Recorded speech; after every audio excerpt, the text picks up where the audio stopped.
Puta. Just make sure my volumes are down. Give it a cough. All right, let's do it. Okay, hello, welcome to episode 403, I think it is, of the Self-Help Podcast with me, Ed Lamb, and my good pal, Sean Hufford. Hello, Sean. Hello, Edward. How are you? Very good, thanks. Are you okay? Yeah, I'm good. I am good. You had a bit of time off for your birthday last week, didn't you? I did. Yeah, it was great. And people were very generous. Thank you for generous people. It was very good.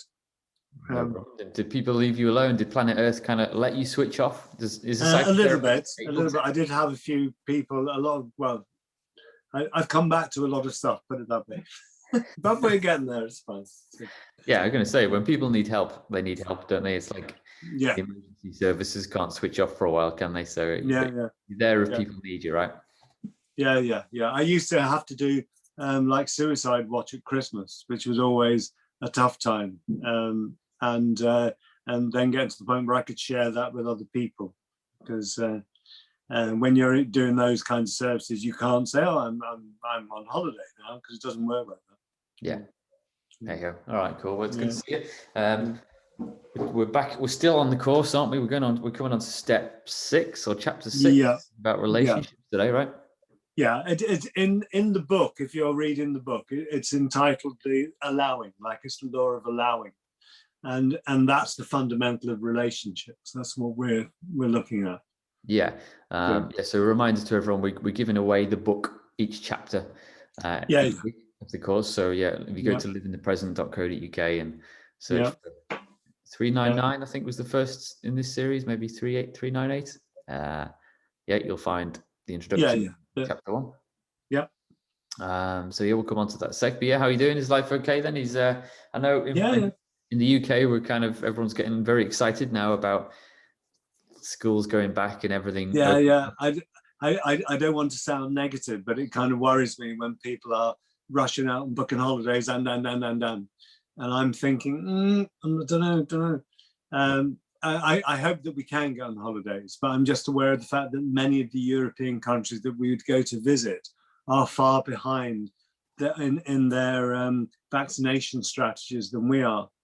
So they're going to be maybe a couple of months behind us, and it's whether we're actually going to be able to get there or not. But, hopefully we will. Yeah, hopefully. I mean, there's no harm in booking, is there, I guess? And no. I've got family members who've booked a couple of overseas holidays, like they're that desperate. If it comes off, cool. But I think they are they're not that hopeful. But you never know, do you? Well, we had a holiday to Greece booked last year that we couldn't go on, so we moved it to this year, hoping that we're going to go on it. But if not, then it's going to have to be next year. Yeah. So, but we will get there. Well, we got UK holidays planned anyway, so hopefully we'll be able to get up north and get to the caravan. So that'll be that will be good. All right, I'm going to share my screen. If you're listening on the podcast, the audio only, don't worry, we do have some slides we're going to share now, which is kind of part of the presentation Sean gives. So you can find that on YouTube as well.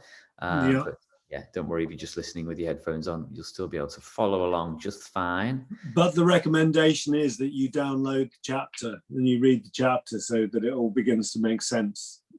So it all fits together. So, and you don't have to do it each week. You can do it week by week, but this work can take months and months, can't it, Sean? It can take years sometimes. Oof. Yeah. My God. I mean, we ran it as a 10-week course, which was very it was a nice idea. So it takes a while. So keep referring back. But do you want to set the scene where we are, Sean, in terms of what we've done? We've looked at the idea of being able to get into the present moment to create what it is that you want, where you're going from here. So the step number 1 in what we were doing was about forgiving other people, and that's letting go of stuff that's holding you back. And inevitably, when you start to look at that, you start to become aware of yourself and the part that you've played in things. So the next bit is about learning to forgive yourselves and maybe apologize to others for the stuff that you've done. Yeah. And there's always that emphasis when you go through the chapters on in forgiving other people, you can't very rarely you can go to other people and say, hey, I forgive you for being a total sod. Really, it's an internal process. It's not going on out there. And the same with if you want to apologize to other people, you very often can't do that, because that just creates more problems. So it becomes an internal process. But if you can forgive others, let go of your connections to it, the next step is getting into the present. If you're going to get into the present and actually be in the moment, you have to let go of the past to be there. So it's the key. And one of the problems with lots of mindfulness and meditation is people try to get into the present by simply meditating without going through the process of letting go. And that's just so important to do that. Yeah. So the next step after that, once you've got into the present, is the idea of, okay, if I'm living in the present, what am I going to do with it? And that's like creating an intention for your life. What are you going to do with it? You know? So that's the next step. And then the step that we come to now, which is the law of allowing, is that once we start to have an intention and we start to try and enact it, very often what we then discover is the problems that we have in relationships. Now, relationships come in lots of varieties. There are physical relationships, social relationships, intellectual relationships, right the way through the spectrum. Yeah. But the things that we're looking at here are the relationships of love, which is attraction. And inevitably, as a part of that, in brackets, we have sex, because sex is very often one of the biggest expressions of love between two people. But those aren't just the relationships we're looking at. So we'll go through it a bit at a time. But like I say, you need to read the chapter to make it all make sense with the presentation that we're doing here as well. Yeah. Okay, cool. Yeah. So we're looking around here. If you're focusing on your now, if we personalize it, who do you love? Who do you love? And it may be that the person that you love is your partner. It may be that you're in love with Boris Johnson. It may be that you're in love with a rock star, a pop star. You know, it's like, what does that mean for you? It's like, if you cast your mind around, you know, who is it that you feel positive about?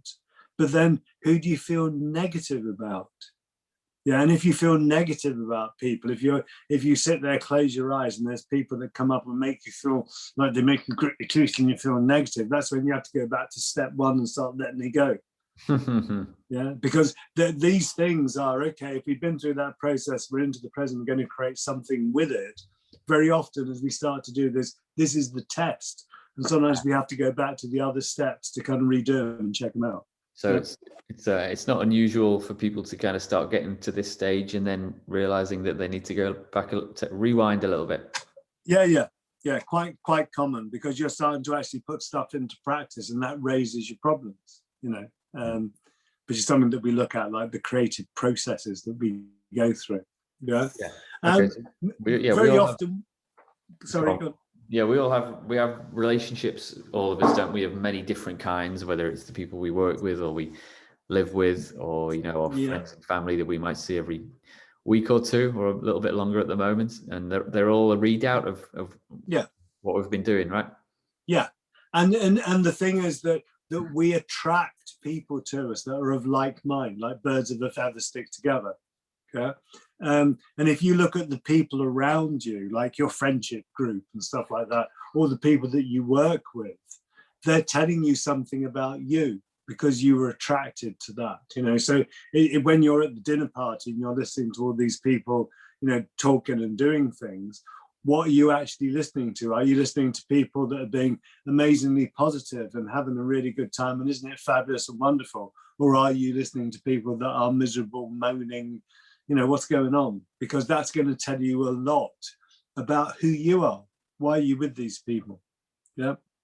And it is a case that when you do this kind of work, some people do get to the point where they decide they have to change their relationships, their friendship groups and stuff like that, because they're not serving them well.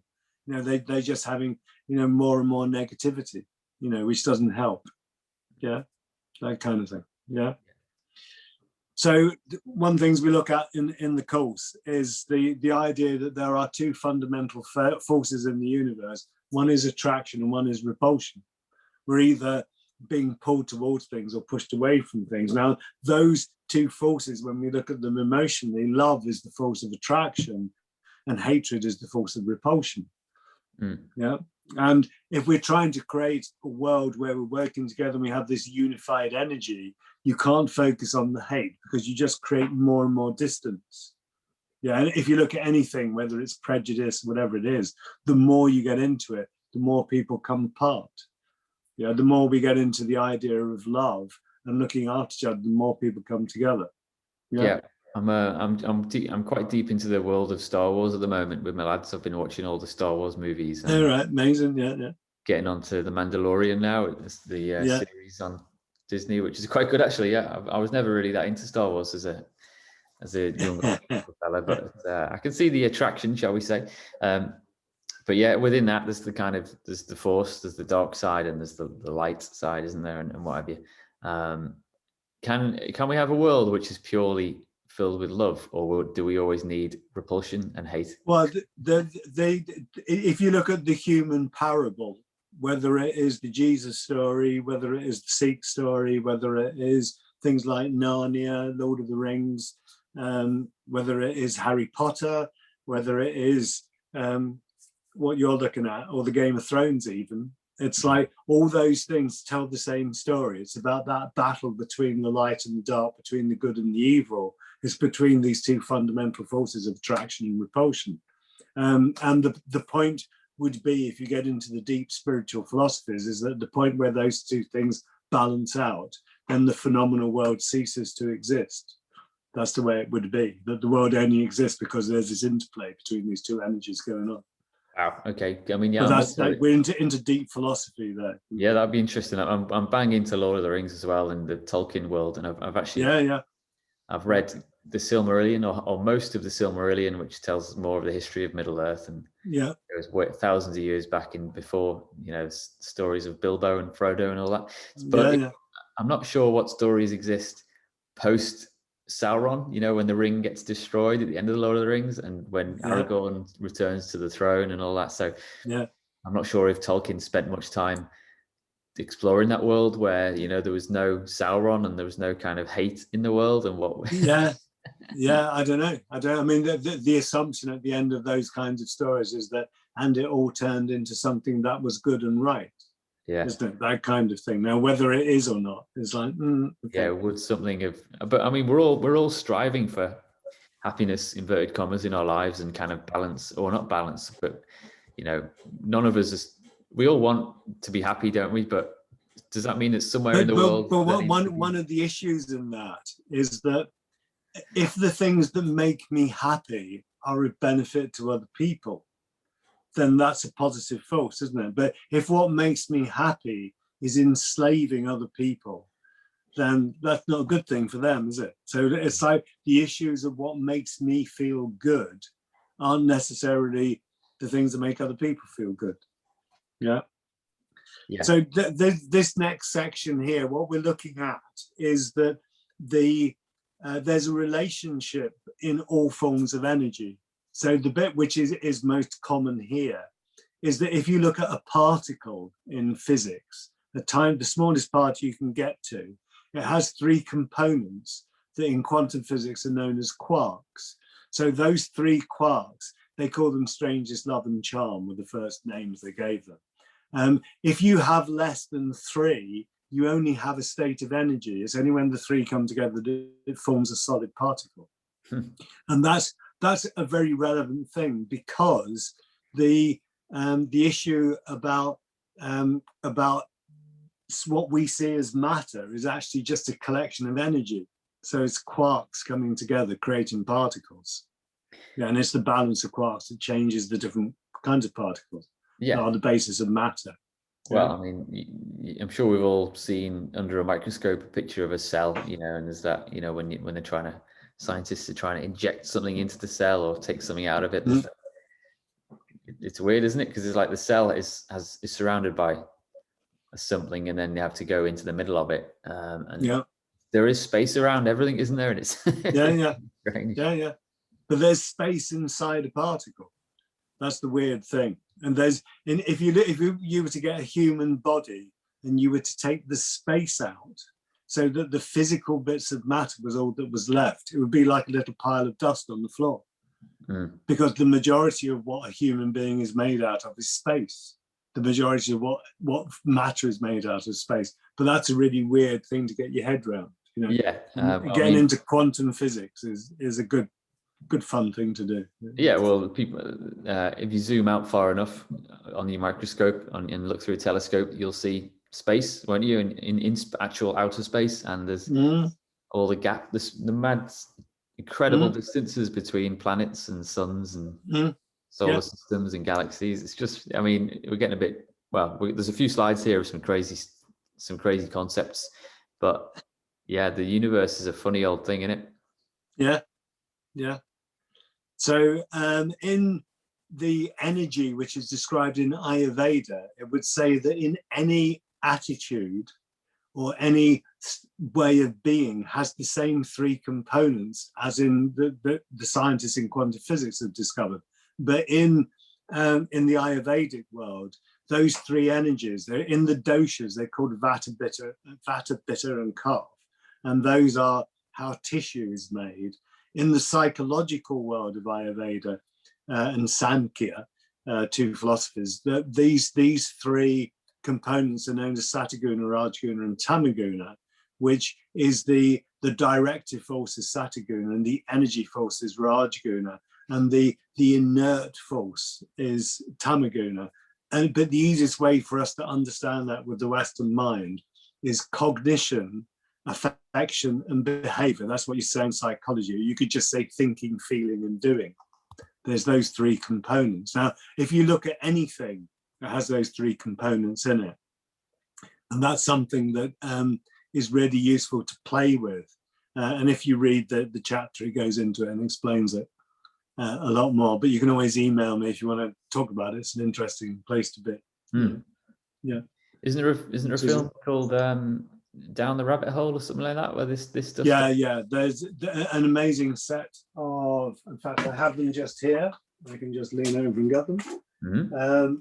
This is two sets really. This is it's the quantum physics set. Yeah, and it's two sets. One is what the bleep do we know anyway? It's that one, and the second one is Down the Rabbit Hole. So it's two sets, and it goes through understanding how you get from source energy to matter, and then how you get from consciousness to matter, and how consciousness can affect matter, but from a quantum scientist's point of view. Really worth looking at those. Good results. Cool. I'll try and remember to link to them in the show notes. But I do remember you lent me a DVD years ago, and it was fascinating.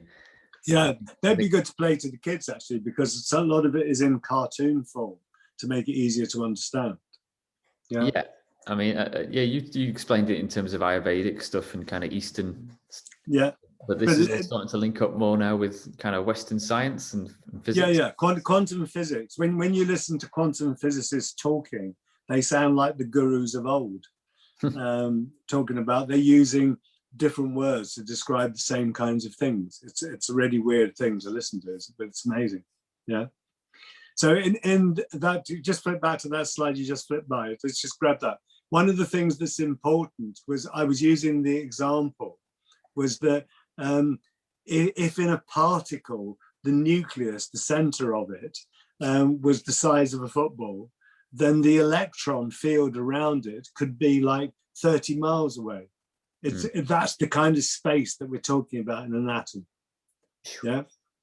But it's the electrons that are shared between the nuclei that actually hold all the matter together.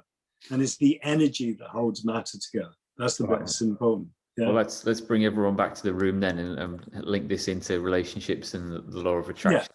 Yeah. So that in the same way that energy holds matter together, there's an energy, a universal bond that holds the whole of the universe together in terms of matter, but also psychology and emotion and physical relationships, emotional relationships.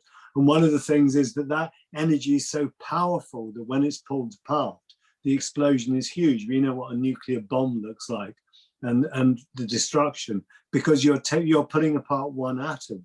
But the same thing happens in human relationships. When you destroy relationships and you pull things apart, we say the idea that hell hath no fury like a woman scorned. You know, well, the relationships, once they're pulled apart and that energy is released, is very often what starts wars and all kinds of horrible events that happen on the planet, because that energy is released. Again, I'll show my kind of highbrow TV habits here, but so I'm watching Married at First Sight, the Australian version. Oh right, that is one weird program. Let's just listen away for 30 seconds, because we're in series 6, which is the latest series. Right. There's two couples. Well, there's two couples, and within those couples, there's couples that are cheating on their partners within the show. So we're seeing behind the scenes, but no one else knows what's going on, and you're just waiting for it to blow up. And obviously they know they should be honest at the start, but they resist that urge because they're trying for as long as possible to resist that explosion, that atomic. And when it does finally come out, it's that long that the bomb has just been primed and just ready to absolutely go nuts. And it's like a nuclear bomb going off in the group. It's just it's huge. Yeah. Crazy. But in France, they actually have what they call crimes of passion. That if you kill somebody, if you kill your partner because they're having an affair with someone else, that's treated completely differently to another kind of murder, because it's seen that there was some kind of emotional compassion involved in it, which makes it more valid in some ways than other forms of murder. Yeah, it's an interesting thing. Yeah. So I'm in this slide here, we're looking at the idea of how things become attracted together to create higher orders. So that if you got source energy, which is the basis of all things in quantum physics, that source energy devolves into quarks, and the quarks come together to form particles, and the particles come together to form matter, and then the matter forms elements, and those elements, like the chemicals and stuff like that, and then when those elements come together, they form organelles that are the tiny bits of cells, right? The organelles turn into cellular parts that become organs, and those organs become organ systems, and the organ systems come together to create bodies, and we all know what a body is because we've got one. But the amount of bodies that come together create what we would see as society, however limited we see our society.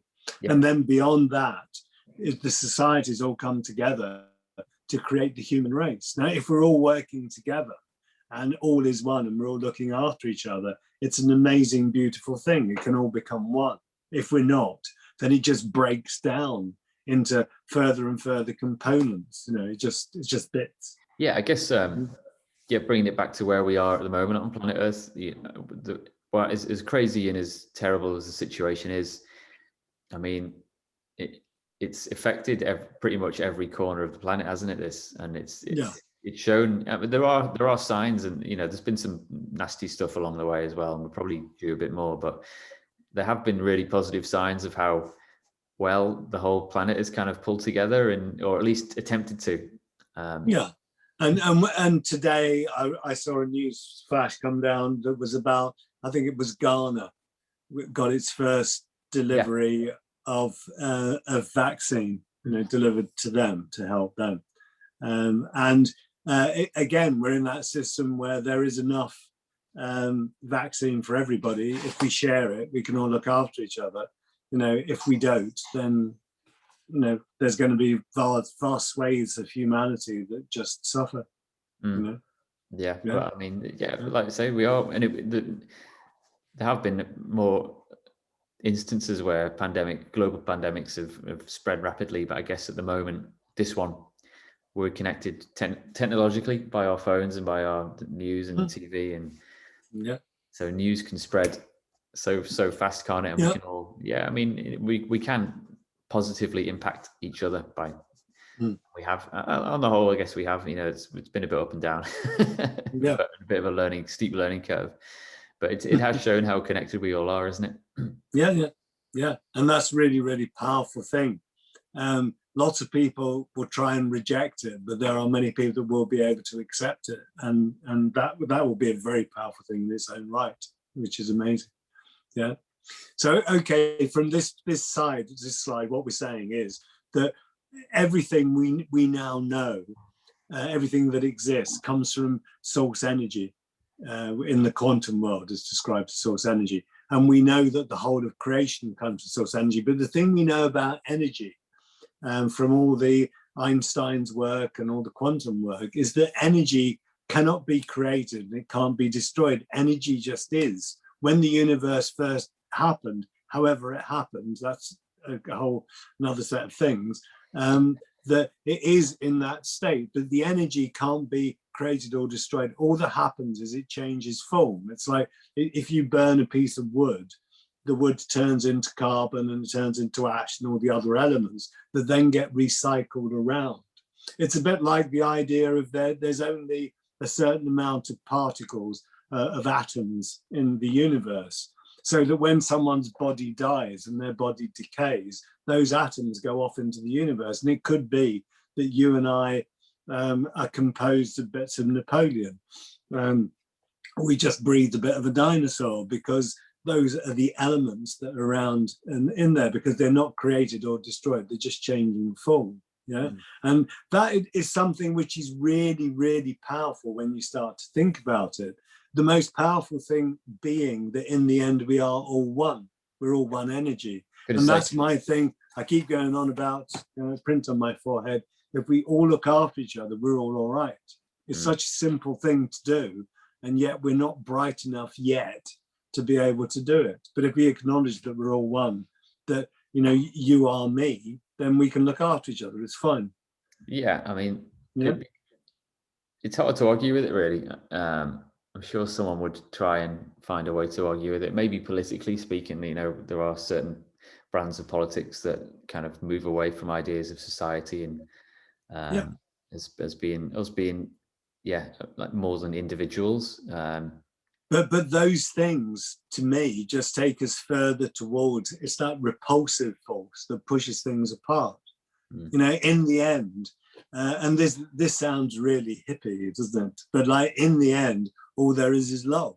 Love is the only thing that can bring us together, whether we see that love as gravity, whether we see it as some levels of attraction, whether we see it as glue, whatever it is that holds it together. If we do that collectively, then we can create a world of love.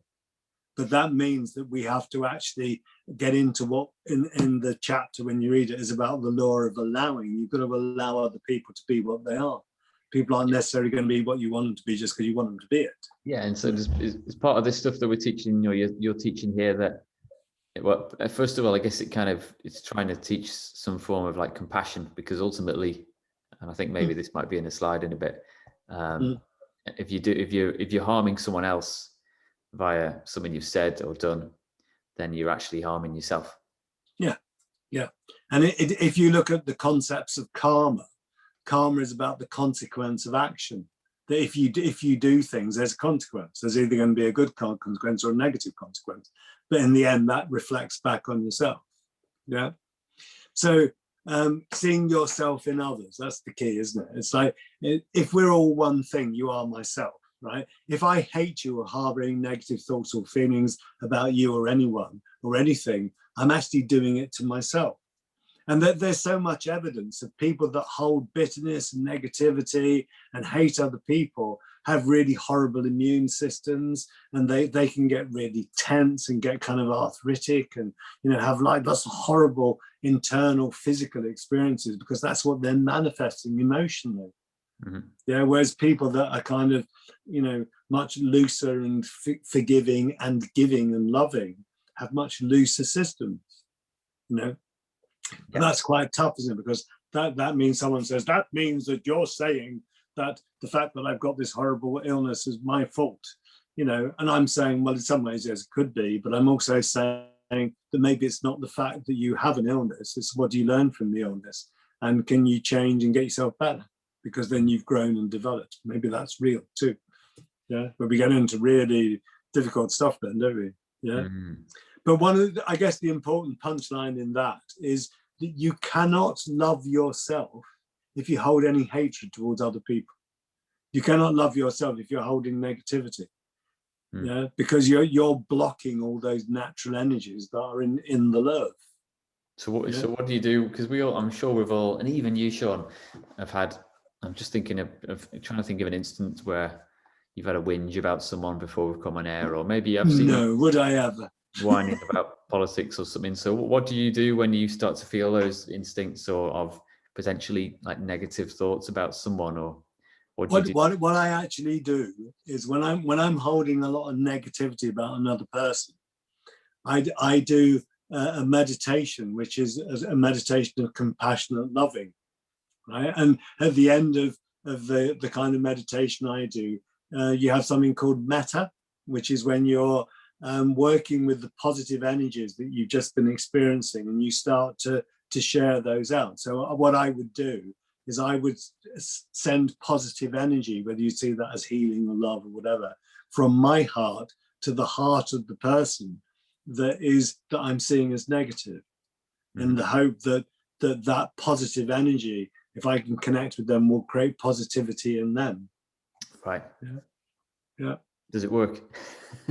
Well, all the evidence is that it does. Obviously, the other person has to be receptive, but it depends on how much positive energy they get.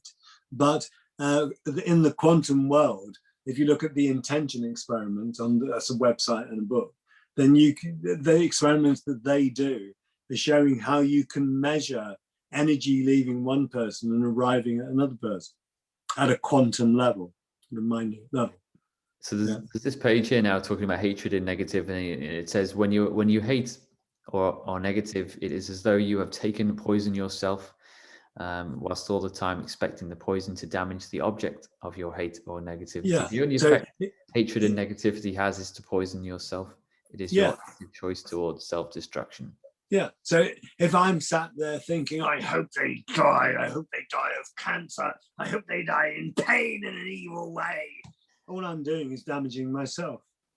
If I can go back to step one and say, okay, I accept that they are what they are and they've done what they've done. And you know what? I'm going to give all that energy back to them, and they need to do whatever they need to do. It's a different experience. Yeah. But it's a hard one to get your head around, and the whole of this course is a hard one to get your head around, because it means that you actually actively have to put energy into changing. Yeah, and that can be tough sometimes. Yeah. I was thinking about so imagine you had on your sofa there, as in therapy, let's pick one of either Darth Vader, Adolf Hitler, or Sauron from Lord of the Rings. If you had one of them on your sofa, what would you start to say to them to try and bring them round? But I'm just thinking, as characters in stories, they're not necessarily like mega angry characters, and especially if you think of someone like Hitler, probably like the archetypal like evil person, most evil man ever. He's not someone who was actually that angry. He was, in his head, he was thinking quite rationally, wasn't he? So how do you get in the mind of someone like that, who is being, obviously massively negative and destructive, but isn't necessarily aware of it? Well, when you start to look at psychopathy, like a psychopath, which is the kind of behaviors we're talking about, as somebody who lacks insight and empathy. And one of the problems is that when you're working with a psychopath, you can only work with them if they can connect with insight and empathy, because if someone has no insight, no empathy, they won't change. Yeah, they can't change because they can't see it, they can't feel it. Yeah, and people only change when they can see it and feel it. And when you work in psychiatry, there are some people where the kindest thing that you can do to them is just medicate them fairly heavily. So you subdue any of those negative tendencies, which make them safer to themselves and to other people. There are some people that can change, because when you have a psychopath, many psychopaths spend times in psychopathy, but they spend times in neurosis. When someone is in a neurotic phase, you can talk to them. When they're in a psychotic phase, you can only medicate them. Yeah, and I have seen people that have been quite psychotic start to change. I've seen that happen myself, but there's also, it doesn't matter.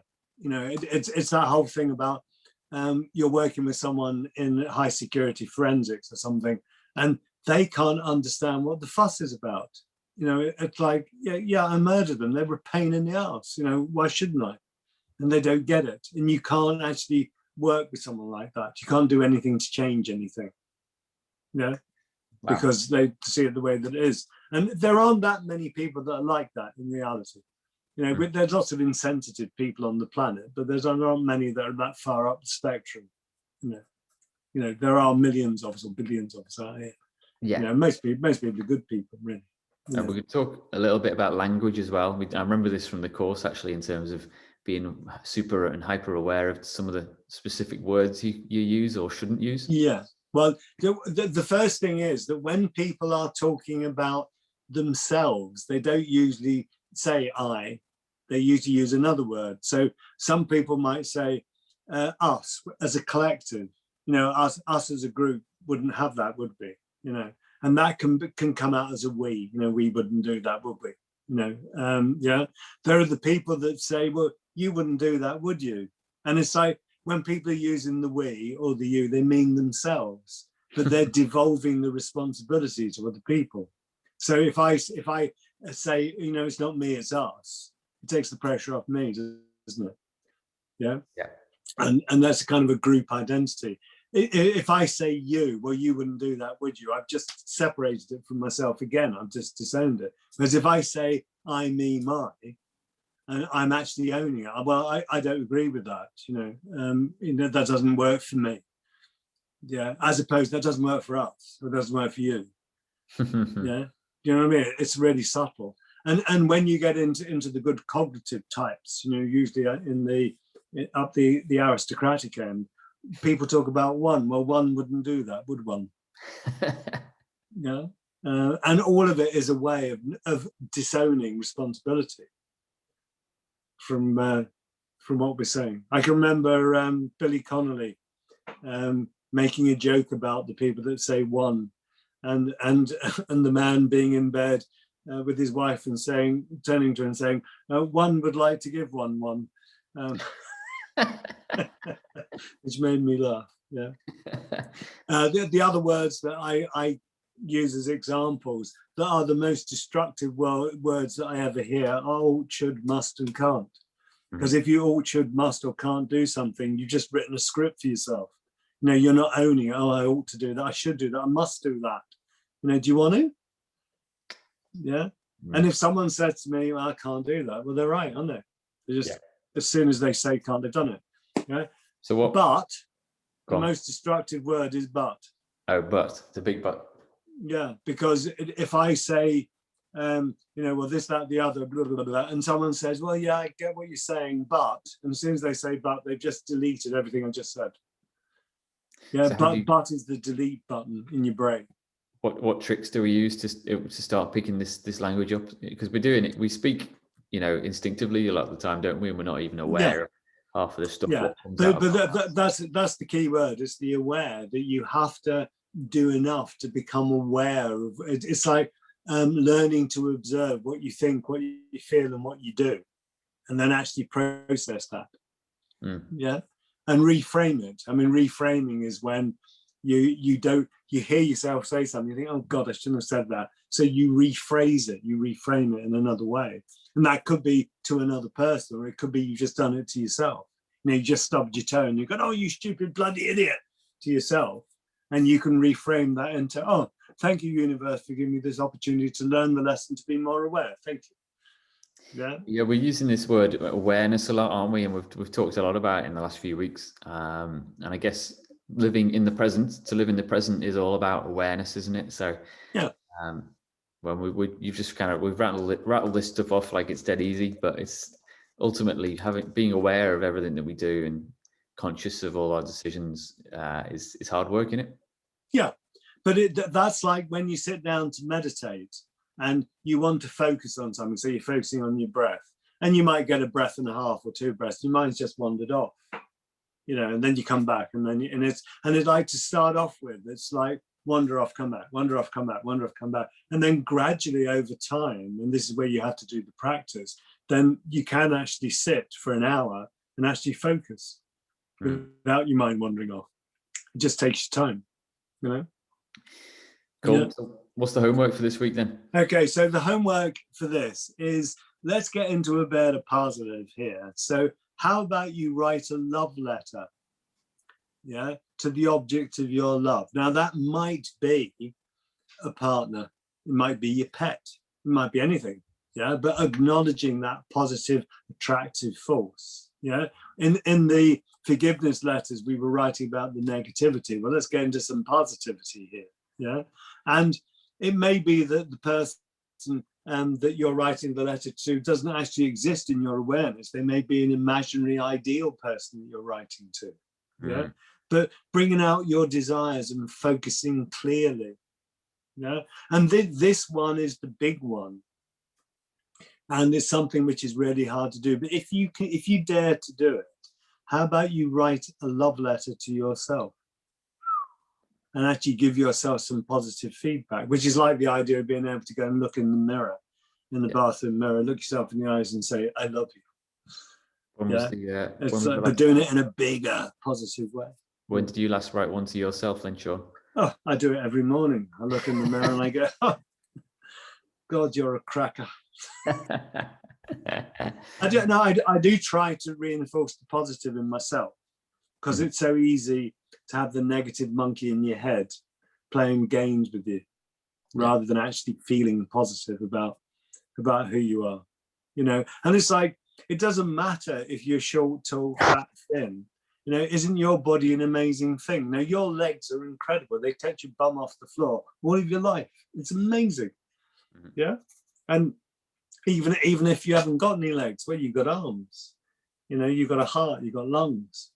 Yeah. And it's like, I've tried to get Auntie V to come and talk to us on this program for 100 years. Auntie V is 93, and Auntie V is the most positive person I've ever come across. Yeah, she aches. She wakes up in the morning. She's kind of, a skeleton is locked, and she has to loosen it up and make it work. She's half blind, half deaf, but she's the most positive person you'll ever meet. And she's so grateful. She's so full of gratitude all the time for everything in her life. Yeah, and she is just, and she should be sent around schools to talk to children. You know, she's amazing. And for her, the fact that she's breathing today, that's a bonus. You know, pretty good. Good start. Yeah. I love it. Yeah. All right, cool. All right, that's good. Well, I'll stick the chapter up on the website and the link so everyone can download it and have a go. And there's some topics or a list of things at the end of each chapter which people can have a go at as well. Yeah. So, And what we're moving on to next week is the issue about what happens when you get stuck. You know, you're trying to get all this stuff going. Maybe you are trying to create a new life for yourself, new ways of being. What happens when you get stuck? How can you shift the stuckness? Because it will happen, hey? Yeah, it does. It will. All right. You happy then, Sean? I am amazing and incredible, and I love myself, and I love you too. So. I love you too, buddy. I love you too. All right, cool. We'll leave it there then. Thanks for your time, and we'll catch up again next week. You take care. I will see you next week. Keep smiling. See you soon, everyone. Bye. Bye. Bye.